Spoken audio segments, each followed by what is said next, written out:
Assalamualaikum warahmatullahi wabarakatuh. Selamat sore Pesona Inspira. Hai, apa kabar sore ini? Semoga masih semangat dan masih setia dengerin 92,1 FM Radio Pesona, stasiun informasi terbaikmu. Dan ya sesekali sore-sore gini kita ngobrol-ngobrol bareng gitu lah ya. Bareng Mita di sini di acara yang mungkin kita nanti-nanti ya, ada suara disabilitas. Dan suara disabilitas kali ini kita akan membahas tentang kira-kira apa ya. Jadi kali ini akan lebih dekat kita dengan tunagrahita. Tema kita hari ini, jadi Pesona Inspira nanti yang mau gabung boleh di 0823 2383 9996. Nah, di episode kita kali ini Suara Disabilitas dengan tema lebih dekat dengan tunagrahita, kita juga sudah kedatangan dua narasumber yang cantik-cantik dari SLB Budi Asih Wonosobo ya. Baik, yang pertama saya sapa ada Ibu Ahadia Noviana Rosai SPD. Selamat sore Ibu. Selamat sore. Apa kabar sore ini Bu? Alhamdulillah baik sekali. Sudah selesai mengajar atau emang ikut liburan juga? Ikut liburan dong Ikut pastinya. liburan ya. Oke. Dan satu lagi salah satu guru juga di SLB Budi Asih ada Ibu Rita Anissa Hanafiah SM. Halo, selamat sore Ibu. Selamat sore. Apa kabar? Alhamdulillah baik. Semangat juga gitu ya Bu ya. Siap, harus Iya, semangat. harus semangat, selalu semangat. Baik, Pesona Inspira, ini dia dua narasumber kita di Lebih Dekat dengan Tunagrahita dalam Suara Disabilitas kali ini. Sekali lagi yang mau gabung boleh di 0823 2383 9996. Dan kita mau kenalan nih ya sama dua narasumber kita. Mungkin ini ke narasumber kita yang pertama mungkin bisa kenalan Ibu Ahadia Noviana Rosai SPD. Kalau di sekolah itu biasanya dipanggil siapa, bunda atau bu guru atau miss gitu ya. Kemudian apakah sudah lama mengajar di SLB Budi Asih sendiri? Silahkan. Oke. Perkenalkan, nama saya Ahdia Noviana Rosai. Biasanya di sekolah saya bisa dipanggil dengan Bu Vivi. Saya mengajar di SLB Budi Asih ini sudah 2 tahun. Semenjak saya lulus kuliah langsung saya mengajar di SLB Budi Asih. Oke, berarti sudah tahun berapa tuh? 2022 ya. Oke, berarti ini baru jalan hampir 2 tahun ya. Iya, kalau dihitungnya itu memang sudah pas 2 tahun. Iya, pas. Iya, pas 2 tahun karena memang masuknya Juni ya.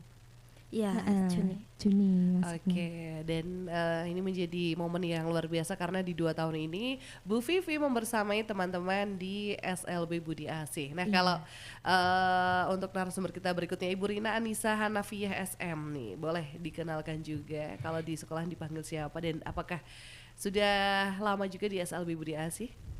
Ya, perkenalkan nama saya Rina Anissa Nafiah, biasa dipanggil Bu Rina.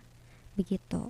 Saya mengajar di SLBC Budi Asih sudah kurang lebih 2,5 tahun.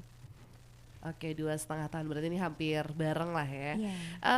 Untuk ketertarikan sendiri akhirnya mengajar teman-teman disabilitas atau berkebutuhan khusus, itu apa sih yang mendasari kalau Bu Vivi sendiri gitu? Oh, kalau saya itu pertamanya karena memang saya penelitian atau skripsi saya di SLBC Budi Asih itu selama saya penelitian di sana itu tuh apa ya, kayak anak-anak yang saya pandang tadinya berbeda nih dari anak-anak yang lain, tapi saat pas saya penelitian di situ tuh hati saya tuh kayak, kok ini anak-anak, kok aku rasanya ingin ke anak-anak nih gitu loh, nggak yang kayak apa ya, nggak ini anak-anak SLB tuh nggak asik nih, nggak apa, tapi ternyata itu anak-anak SLB itu apa ya, ada kesan tersendiri yang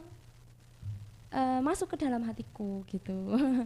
Oke, ternyata ini ada hal-hal yang menarik Bu Vivi untuk mengajar gitu ya. Iya, seperti itu.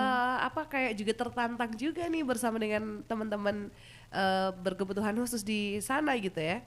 Kepo, lebih tepatnya kepo, kayak ini tuh anak-anak sebenarnya gimana sih gitu, karena memang selama saya penelitian di sana itu anak-anak yang saya wawancarai itu seperti bukan anak-anak disabilitas ataupun anak-anak tunagrahita. Mereka bisa menjawab semua pertanyaan yang saya ajukan, mereka bisa ngobrol seperti anak-anak pada umumnya. Jadi tuh ketertarikan di situ tuh kayak kepo, ini gimana sih anak-anak ini tuh aslinya bagaimana gitu. Makanya saya akhirnya bisa terjun ke situ. Oke, ternyata nih pengalamannya luar biasa gitu ya. Awalnya akhirnya Bu Vivi terjun di Iya. SLB Budi Asih. Nah, Iya. kalau dari Bu Rina sendiri seperti apa Bu Rina pengalaman akhirnya terjun ke Budi Asih sendiri nih? Apakah juga punya ketertarikan yang sama dengan Bu Vivi? Iya, kalau dari saya sendiri justru berbeda jauh gitu. Karena dari awal-awal kenal dengan mereka itu sebenarnya saya diajak. Karena waktu itu kebetulan saya masih melanjutkan pendidikan dan itu belum selesai. Apalagi masa itu adalah masa COVID-19 yang mau tidak mau serba online begitu. Nah, sampai akhirnya ada temen nih ngajak, di sini ada seperti ini nih begitu. Saya juga kayaknya lah gimana ya kita ngajarin anak-anak disabilitas begitu, sedangkan yang kita tahu jadi guru di sekolah umum aja seperti itu, apalagi disabilitas begitu. Kayak penuh tantangan juga karena tidak ada wawasan sama sekali, pengetahuan sama sekali tidak tahu. Sampai akhirnya ya udah saya bertekad buat mencoba gitu. Dan sampai akhirnya setelah terjun di anak-anak yang seperti itu sangat wah menarik ya. Ini anak-anak disabilitas meskipun banyak orang yang menganggapnya seperti A, B, C, ini sangat menginspirasi juga gitu. Sampai akhirnya sampai sekarang bisa kenal dengan mereka sama seperti jadi hiburan begitu. Oke, jadi ternyata nih juga dulu awalnya diajak gitu ya, dan Iya. akhirnya tertantang untuk lebih kenal, lebih dekat lagi dengan mereka gitu. Iya. Nah, kalau SLB Budi Asih sendiri ini kan ada di Kalikajar gitu ya, Iya. mungkin bisa diinformasikan ke Pesona Inspira SLB Budi Asih itu lokasinya Kalikajarnya di sebelah mana, kemudian juga SLB Budi Asih itu sebenarnya menampung sekolah atau mendidik mengajar siswa yang seperti apa sih begitu, silahkan. Oke. SLBJ Budi Asih itu bertempat di Desa Maduretno, Dusun Madusari, Kecamatan Kalikajar, Kabupaten Wonosobo. Yang tepatnya itu tuh ada di Pringapus, arah mau ke Kembaran, ataupun kalau yang mungkin yang lainnya tahu ada bakso petir di sana, cabang bakso petir di Pringapus itu atasnya persis. Nah, di situ Kanan jalan letaknya. ya kalau. Iya, kanan jalan. Memang tidak terlihat seperti sekolah, tetapi memang apa ya, bangunannya itu menjorok ke dalam, jadi nggak kelihatan seperti itu. Oke, nah kalau SLB Budi Asih sendiri ini ada berapa peserta didik di sana? Kurang lebih sekitar 90-an lebih untuk sekarang ini. Untuk sekarang ini itu kelasnya berarti setara dengan kelas SD, kelas berapa saja? Oh, untuk kelasnya itu dari semua jenjang begitu, mulai dari TK, SD, SMP sampai SMA. Jadi kurang lebih mungkin ada 13 tahun kalau dari TK sampai SMA lulus begitu. Oke, ternyata dari seluruh jenjang ada di SLB Budi Asih gitu Iya. ya. Iya. Oke, nah di sana itu untuk teman-teman atau peserta didiknya itu yang seperti apa sih gitu, bisa diceritakan jenis-jenis disabilitas atau berkebutuhan khusus yang seperti apa? Kalau dari jenis-jenisnya itu macam-macam. Mungkin yang paling standar yang mungkin masih bisa diajak buat komunikasi, terus interaksi dan lain-lain itu tunagrahita ringan. Jadi masih bisa kita buat belajar membantu teman satu sama lain. Terus ada juga yang autis begitu. Terus ada juga yang campuran ini, ada yang autis murni, ada yang campuran dari autis dan tunagrahita begitu. Dan untuk tingkatannya itu setiap anak itu pasti berbeda-beda gitu. Oke, jadi ini ada yang tunagrahita, ada juga yang autis gitu. Iya. Nah, ini mungkin ada yang belum begitu paham gitu ya. Tunagrahita dan autis itu sebenarnya bedanya apa sih gitu, yang bisa membedakan itu apa gitu? Kalau Bu Gurin pasti sudah bisa membedakan gitu, silahkan. Ya, kalau ini kan kami itu kan masih dibilang baru ya. Baru kita juga belajar bersama-sama gitu kan ya.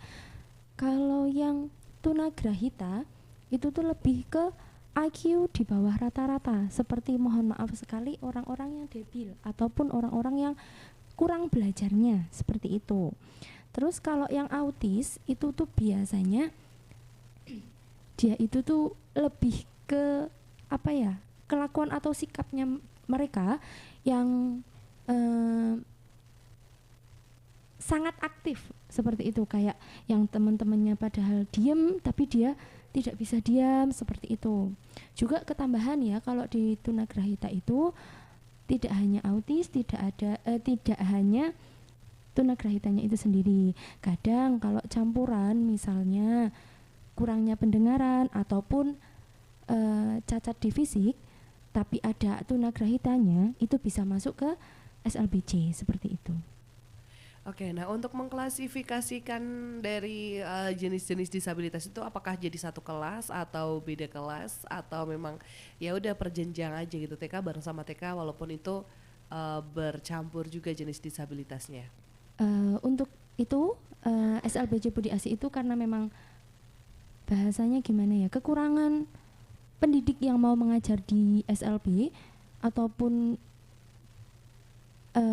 apa ya, ya seperti itu memang kita metodenya campur satu gitu ya, jenjang seperti yang tadi kakaknya bilang, kita juga berjenjang masukinnya, tetapi kita juga melihat apakah itu bisa dicampurkan satu dengan yang ini ataupun tidak, seperti itu. Oke, jadi ini ada yang karena memang kekurangan tenaga pendidik gitu ya. Nah, kalau Iya. boleh tahu nih tenaga pendidiknya di SLB Budi Asi sendiri sampai saat ini ada berapa orang? 9. Ya, untuk saat ini kurang lebih 9. Ya, yang sudah terdaftar. Iya. Oke, ada 9 orang gitu ya yang terdaftar untuk mendidik Iya. 90 anak Sekian. ya. Oke, nah itu apakah ada jam-jam tertentu begitu di sana? Atau memang sama aja gitu, jam 10 udah pulang atau jam 11 udah pulang gitu? Atau perjenjang mungkin jam belajarnya berbeda-beda gitu? Untuk jamnya sendiri itu kita menyesuaikan dengan kurikulum pendidikan yang sekarang. Karena sekarang ini kita menggunakan kurikulum merdeka, jadi harus menyesuaikan jamnya.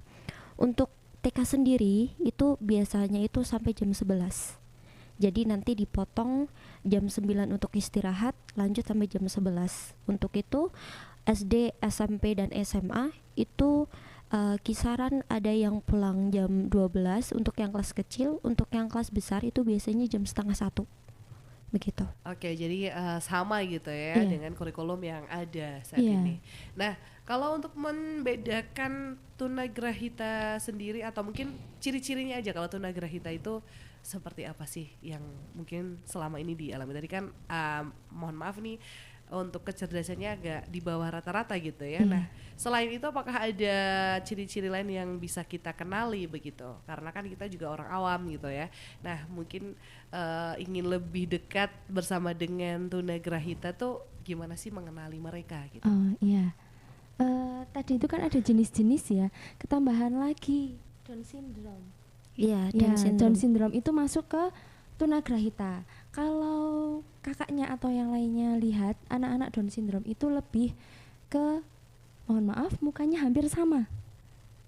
Hampir sama, terus ya ciri-cirinya seperti itu. Tapi kalau anak-anak tunagrahita itu kita tidak bisa bilang ciri-cirinya seperti ini karena memang pada dasarnya tuh anak-anak seperti itu tuh sebenarnya tuh kayak anak-anak normal seperti biasanya. Bahkan ada yang tidak percaya bahwa itu tuh anak-anak tunagrahita seperti itu. Jadi memang nggak ada ciri-cirinya nggih. Kalau dari fisik gitu tidak ada. Tapi kalau dari tes kedokteran itu baru terlihat seperti itu. Oke, walaupun diajak ngobrol juga ini nggak begitu kelihatan kayak Bu Vivi tadi ya, Iya. saat awal penelitian wawancara bisa menjawab, Iya. tapi ternyata dia ada Tunagrahitanya. tunagrahitanya Iya, gitu. seperti itu. Jadi kalau misalnya kita memang tema kita hari ini kan ya lebih dekat dengan tunagrahita gitu ya, Iya. tapi ternyata memang tidak bisa kita kenali secara awam begitu Iya. ya. Oke, nah kalau misalnya Bu Vivi dan juga Bu Rina nih dalam mengajar mereka itu gimana sih gitu? Dalam menangani apa ya, kayak bersentuhan langsung gitu, berkomunikasi langsung dengan mereka tuh seperti apa? Iya, jadi untuk mengajarnya saya simpulkan dalam satu kelas saja begitu. Dalam satu kelas ini pasti setiap kelas itu berbeda-beda. Ada yang ringan, sedang, ada yang super hiperaktif. Nah, untuk dalam satu kelas ini kita tuh setiap awal masuk pembelajaran itu pasti ada asesmen. Nah, untuk itu kan dari asesmen kita tahu nih penerapan untuk si A yang uh, apa namanya, kekurangannya seperti ini, caranya seperti ini, dan nanti untuk hasilnya seperti ini. Untuk yang B dengan kelebihannya seperti ini, kekurangannya seperti ini, penerapannya seperti ini. Jadi dari asesmen disitulah kita tuh meskipun dalam satu kelas kita memperlakukan dengan beda-beda sesuai dengan kekurangan mereka masing-masing begitu. Oke, jadi ternyata walaupun banyak dan juga jadi satu kelas dengan beda-beda itu diperlakukannya sesuai dengan kebutuhan Mereka. masing-masing Masing-masing. gitu. Oke, nah kalau Bu Vivi sendiri nih ada pengalaman yang gimana, lucu atau unik atau menyenangkan atau yang menantang dalam menghadapi teman-teman tunagrahita di SLB Budi Asih? Oh iya. Saya itu kan memegang kelas SMA. Semuanya saya pegang dari kelas 10, 11 dan 12. Di sana memang anak-anaknya berbeda semua, tidak ada yang sama. Bahkan kadang satu kelas itu gimana ya, bisa dibilang sama-sama tunagrahita yang ringan, tetapi itu tingkatan belajar mereka itu sangat jauh berbeda, seperti itu. Terus di saya juga di SMA itu ada anak yang autis yang sama sekali tidak bisa bicara, itu badannya besar, ya tinggi, pokoknya besar gitu. Nah itu tuh kalau saat dia mengamuk, saya yang kewalahan gitu, sampai pernah ketonjok, sampai pernah di apa ya ini Didorong. iya didorong seperti itu. Tapi hal-hal seperti itu bagi saya itu mungkin tidak hanya di SLB ya, guru lain di sekolah umum biasanya juga pasti mengalami hal seperti itu. Tetapi yang di sini itu yang dibuat beda, kita itu bisa lebih ke karena memang anak-anak ini tuh seperti ini, bukan seperti anak-anak yang normal pada umumnya. Jadi kita bisa lebih ke memaklumi seperti itu ya. Tetapi hal yang seperti itu yang saya rindukan. Kadang saat anak-anak seperti itu atau anak dia yang tidak masuk itu, saya pasti bertanya, kok nggak berangkat ya? Itu yang saya rindukan. Padahal kadang kalau mereka datang atau dia datang itu, aduh, ini gimana nih? Tapi ternyata saat mereka tidak datang, itu yang saya sangat rindukan, begitu. Oke, karena memang banyak kebersamaan dan juga Iya, cerita-cerita bersama iya, dengan mereka gitu. iya. Kalau Bu Rina ada cerita atau pengalaman yang menarik juga seperti Bu Vivi nih, Bu? Oh, kalau saya mungkin lebih menakutkan ya. Karena dulu pernah nih satu kejadian, kebetulan ada satu agenda, beberapa guru itu kan harus ada keperluan nih di luar kota begitu. Iya. Nah, otomatis mau tidak mau dalam berbagai jenis anak itu harus kita layani begitu. Sampai ada satu kejadian, tiba-tiba satu anak ini tidak terima begitu, sampai akhirnya ada nih tangan kiri itu tiba-tiba digigit begitu. Tapi itu semua jadi kayak saya harus gimana ya begitu, karena ngadepin anak yang hiperaktif ataupun ketika lagi emosi tidak stabil begitu, itu kita tuh perlu wawasan yang lebih jelas lagi gitu. Karena selain digigit juga pernah yang terutama anak kecil-kecil, kalau saya kan SD gitu, mungkin ada yang lempar apa itu kursi, angkat-angkat meja, terus nih mejanya digeprak-geprak begitu. Itu kalau bagi saya bakal jadi kayak keseruan gitu ketika di kelas. Karena kalau misalkan kita lagi libur nih, yang sekarang ini, apalagi nih sekarang kan liburnya panjang banget, hampir 1 bulan gitu. Waduh, yang kemarin tuh kayaknya rindu sama anak yang itu gitu. Karena meskipun punya banyak memoriam yang lebih menantang, tapi di sisi lain ketika itu sudah lewat juga rindu juga gitu. Begitu. Oke, jadi memang jadi sebuah kerinduan gitu ya. Bu Vivi juga tadi rindu, Bu Rina juga rindu gitu. Nah ini kan karena sudah biasa mengatasi anak-anak yang suka tantrum gitu ya. Nah ini apakah sekarang ini udah punya cara atau punya solusi atau trik dan juga tips-tips dari Bu Vivi sendiri gitu ya untuk menangani atau ya berhadapan langsung mengatasi dengan teman-teman yang lagi tantrum di SLB sana, di khususnya yang tunagrahita nih? Ya pastinya seiring berjalannya waktu dengan kita menghadapi banyak anak-anak yang seperti itu, pastinya saya sendiri pribadi itu belajar banget ya bagaimana cara untuk menghadapi anak-anak tersebut. Banyak sekali cara yang saya gunakan, seperti saat mereka tantrum kita biarkan, saat mereka lagi nangis, lagi ngamuk, itu kita ikutan kayak ikut ngamuk ataupun menangis gitu kan. Terus kita saat mereka lagi kayak lari tidak bisa kita cegah gitu, kadang kita ikut lari, tapi itu sebenarnya bukan ke solusi, tetapi kayak biar agar anak itu juga tidak terluka dan kita pun juga tidak terluka. Itu yang lebih tepatnya seperti itu, karena memang solusi untuk menghadapi anak-anak seperti itu tuh lebih ke pendekatan sih. Iya, pendekatan. Kayak nggak bisa anak-anak seperti itu kita gabungkan di luar sekolahan semuanya ataupun di luar kelas semuanya, itu tidak bisa. Menghadapi anak-anak seperti itu harus di dalam ruangan yang tidak boleh kayak anak itu campur sama anak ini, ataupun anak itu bisa melihat orang tuanya, itu jangan. Karena memang saat anak-anak itu melihat orang tuanya, nanti anak-anak itu nggak yang kayak mau belajar ataupun gimana ke kita, tapi lebih tepatnya malah memperlihatkan tantrumnya mereka, padahal kita nggak ngapa-ngapain, tapi saat ada orang tuanya ataupun ada yang menjaga mereka, itu pasti mereka mengeluarkan itu ya tantrumnya mereka gitu.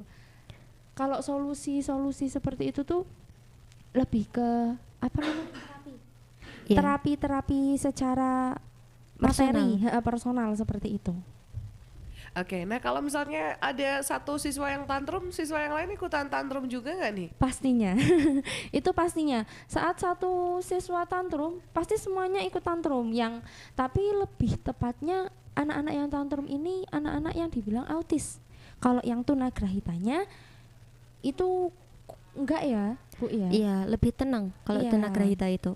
Tapi kalau anak autis itu baru satu tantrum ikut tantrum semua, seperti itu. Oke, nah kalau Bu Rina nih ada cara menyiasati, tadi yang paling penting adalah poinnya adalah agar kita tidak terluka dan anak-anak juga tidak terluka gitu ya. Lah biar tidak tergigit lagi gitu Bu. Gimana caranya nih Bu? Kalau dari saya sendiri nih kurang lebih itu kan hampir sama kayak anak-anak normal pada umumnya.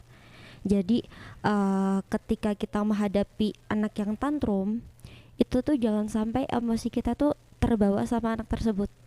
Itu yang paling utama, karena bisa jadi anak-anak tunagrahita itu ataupun anak disabilitas seperti itu tuh jauh lebih pintar daripada kita. Ya, benar sekali. Itu jadi misalkan nih yang tadi sempat disampaikan sama Bu Vivi itu, ketika anak-anak bersama guru itu jauh lebih tenang.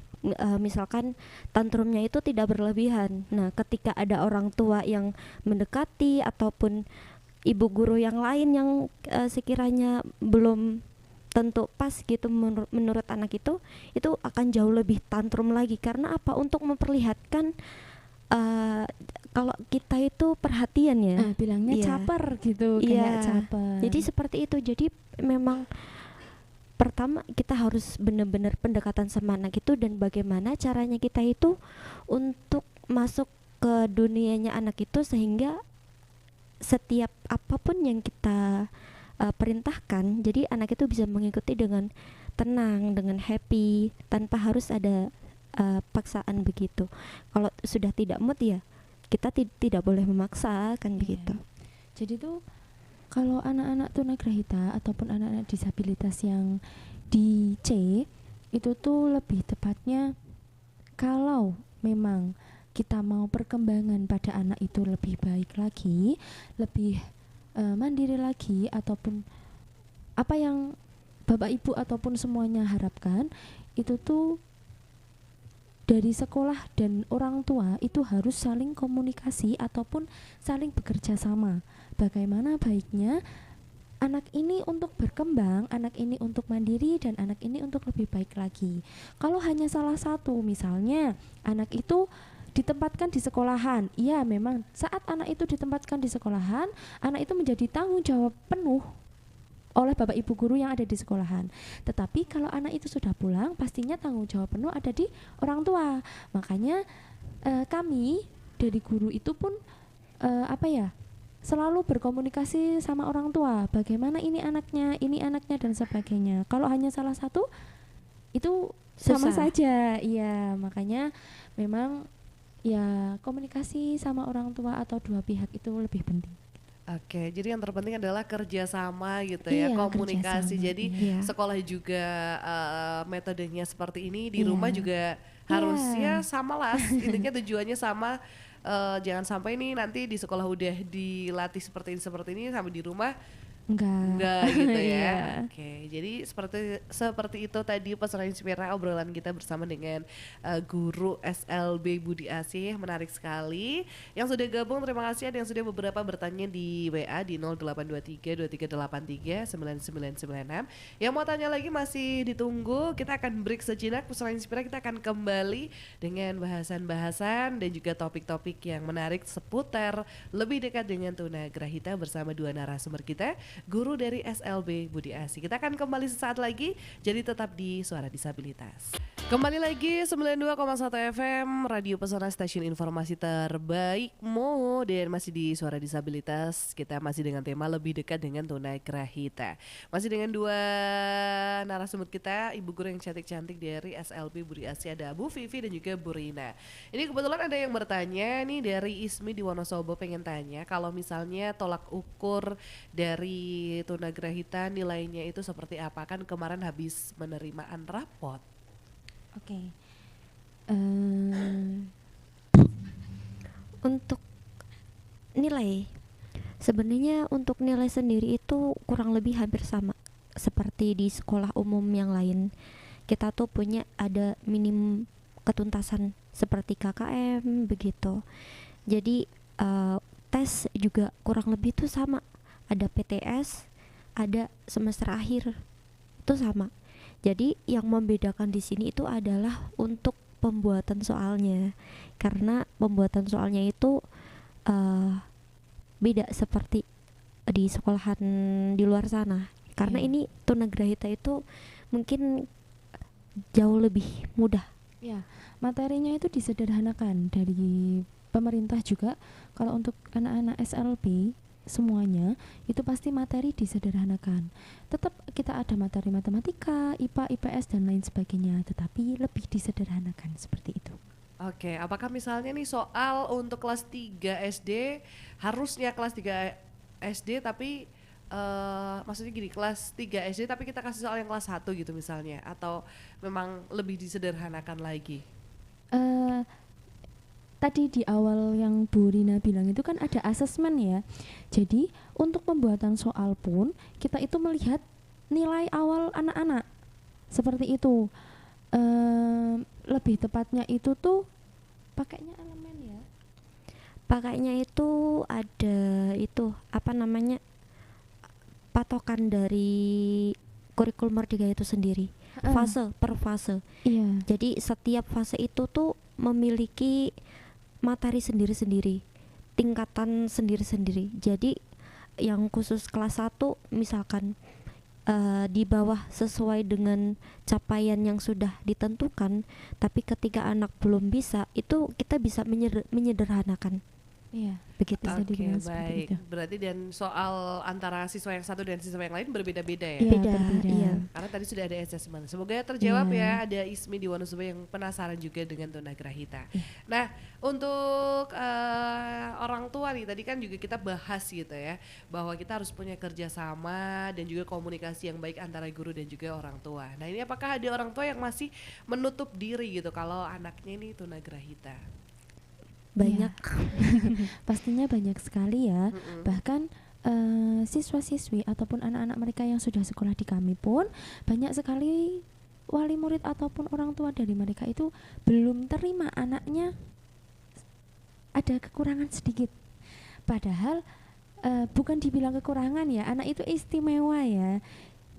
Jadi tuh gimana ya?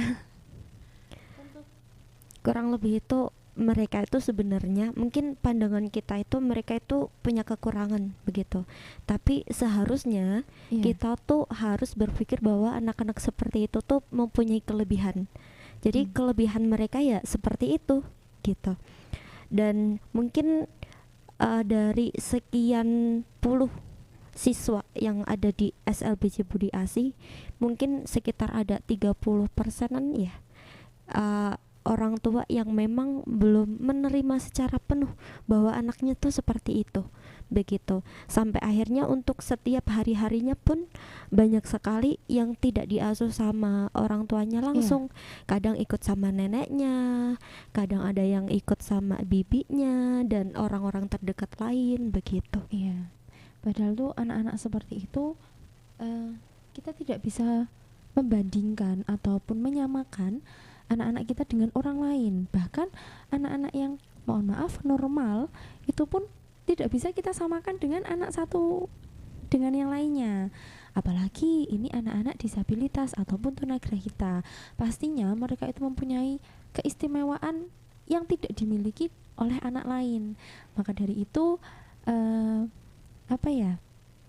harusnya kita mengerti, memahami lebih dalam anak-anak kita tersendiri seperti itu. Oke, mungkin ada pesan gitu ya untuk orang tua yang apalagi ini menitipkan anaknya gitu, bahkan sampai ke neneknya gitu. Nah ini karena kan kita juga sebenarnya gimana ya, harus memberikan hak yang sama gitu ya, bahwa anak ini kan punya hak-hak yang sama. Mungkin ada pesan yang ingin disampaikan kepada para orang tua untuk bisa menyayangi dan mengasihi anak-anak tercinta sepenuh hati. Iya. Dari saya pesan untuk semuanya, entah itu dari orang tua ataupun masyarakat, anak-anak kita itu anak-anak yang istimewa, sangat istimewa. Mereka mempunyai kelebihan, mempunyai kekurangannya tersendiri. Tetapi anak-anak kita itu memiliki potensi perkembangan yang sangat bagus dan itu harus didukung oleh kita semuanya. Entah itu mulai dari kasih sayang dan pendidikan. Anak-anak disabilitas atau anak-anak SLB itu tidak hanya membutuhkan kasih sayang, tetapi juga membutuhkan pendidikan yang layak, seperti anak-anak pada umumnya. Kalau hanya memberikan kasih sayang saja, entah itu di rumah ataupun di lain, tetapi tidak memberikan pendidikan, bahasanya sama saja kosong. Anak itu tidak berkembang sama sekali. Seperti itu. Walaupun anak itu bisa kita sebagai orang tua entah itu nanti di rumahnya bisa memberikan materi ataupun memberikan didikan khusus untuk anak mereka, tetapi di sekolah anak-anak kita itu berbeda. Mereka lebih bisa berkembang lebih baik lagi saat mereka bertemu dengan teman-temannya di sekolah, kawan-kawannya seperti itu. Apalagi di sekolah itu kan juga sudah ada materi tersendiri, ada penanganan khusus tersendiri, bahasanya seperti itu. Bahkan yang memiliki sekolah ataupun yang mendirikan sekolah itu dulunya itu adalah dokter terapi. Iya, dokter terapi untuk anak-anak seperti itu. Makanya kita semua pastinya dibekali dengan matang untuk perkembangan anak lebih baik lagi, seperti itu. Oke, nah ini bagaimana apa ya untuk mendekati anak-anak yang dengan tanda-tanda tunagrahita sebagai orang tua itu seperti apa? Mendekati untuk anak-anak dengan keterbatasan seperti itu, yang paling utama itu adalah dokter ahli ya, yang dokter yang sudah spesialis dengan ketunaan yang seperti itu. Kadang dokter pun juga yang untuk menangani anak-anak yang seperti itu tuh banyak sekali. Mungkin ada yang di saraf, mungkin ada yang untuk dokter yang khusus terapi wicara ataupun yang lain. Itu macam-macam. Yang paling penting itu adalah dari dokter ahlinya. Kita sebagai bapak dan ibu guru di sekolah itu sebenarnya hanya perantara di sekolah, begitu sih.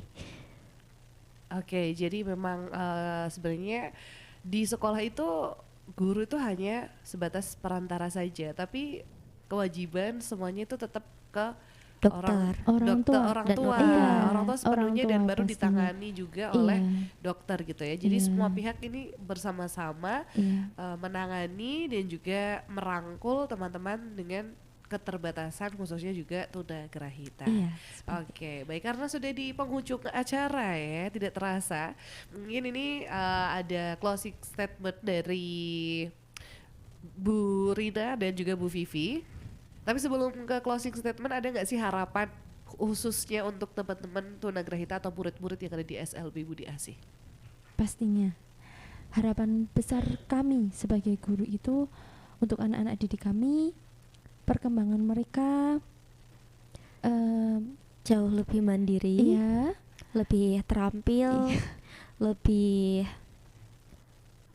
lebih bisa membanggakan orang tua, ya bisa mematahkan apa ya, unek-unek jelek yang ada di orang tua ataupun masyarakat, bisa membuktikan bahwa mereka itu bisa, bahkan bisanya itu melebihi orang yang orang lain gitu pada umumnya, seperti itu. Bu Wifi harap anak-anak Bu Wifi itu apa ya, sehat selalu, bahagia selalu Iya. pastinya. selalu apa ya, perkembangan itu tidak hanya di sekolah, tetapi di luar pun kalian harus menunjukkan bahwa kalian itu pasti bisa, seperti itu. Saya juga ikut terharu ya. Baik, ini luar biasa karena Bu Vivi ini mengajar mereka ini dengan hati gitu ya, jadi terasa sekali. Oke, kalau dari Bu Rina sendiri apa ada harapan untuk anak-anak dari tunagrahita? Harapan untuk anak-anak yang pasti mereka setelah keluar nanti dari SLBC Budi Asih itu jauh lebih berkembang lagi, yang pasti. Entah itu yang dulunya di sekolah masih jahil sama temennya, mungkin nanti setelah lulus itu interaksi, terus kepribadiannya, kemandirinya yang paling utama itu jauh lebih baik lagi ketika sudah lulus dan bisa membuktikan kepada benar stigma masyarakat, oh anak tunagrahita tidak bisa apa-apa, tapi buktikan aja kalau anak-anak luar biasa itu pasti bisa membantah semua itu dan bisa menghasilkan sesuatu yang hebat, begitu. Jangan lupa anak-anak tunagrahita itu mereka memiliki keistimewaan sendiri yang bahkan kita itu tidak bisa melakukan. Ya, seperti itu. Oke, jadi kita tuh sebenarnya punya masing-masing punya kelebihan dan kekurangan gitu ya. Iya, Kita iya, manusia yang betul. kelihatannya normal, kita juga punya kelebihan dan punya kekurangan. Iya, Itu sama pastinya. seperti teman-teman dari tunagrahita. Oke, yang terakhir untuk menutup suara disabilitas dengan tema kita lebih dekat dengan tunagrahita edisi kali ini, silakan dari masing-masing narasumber. Ada closing statement atau pesan atau harapan atau tentang tema kita lebih dekat dengan tunagrahita. Sayangi mereka, dekatilah mereka dan peluk erat mereka. Oke, ada so sweet sekali ya. Baik, Bu Vivi silahkan. Saya tambah aja ya, rangkul mereka. Jangan pernah mereka dilepas sendirian, tetap rangkul dimanapun mereka berada, jangan jauhin mereka, dekati mereka, sayangi mereka. Udah, itu aja. Baik, terima kasih sekali Bu Vivi dan juga Bu Rina. Ya, Sukses sama-sama. selalu. Terima kasih sudah mengabdi luar biasa dengan hati. Semoga ini apa yang dilakukan Bu Rina, Bu Vivi dan juga para pendidik di SLB Budi Asi ini diberikan kesehatan selalu ya Ibu Amin. ya. Amin, Dan amin. juga bisa mendidik, merangkul teman-teman tunagrahita. Semoga ini pokoknya jasa-jasa dari para pendidik di SLB Budi Asih ini dibalas oleh Tuhan Yang Maha Esa, oleh Amin. Allah Subhanahu wa taala. Amin. Baik, kalau begitu Pesona Inspira, terima kasih sekali, menarik sekali perbincangan kita sore hari ini, tapi sayangnya kita harus pamit. Sampai ketemu lagi di acara yang sama di lain kesempatan. Selamat sore, sampai jumpa. Saya Mita. Wassalamualaikum warahmatullahi wabarakatuh. Pesona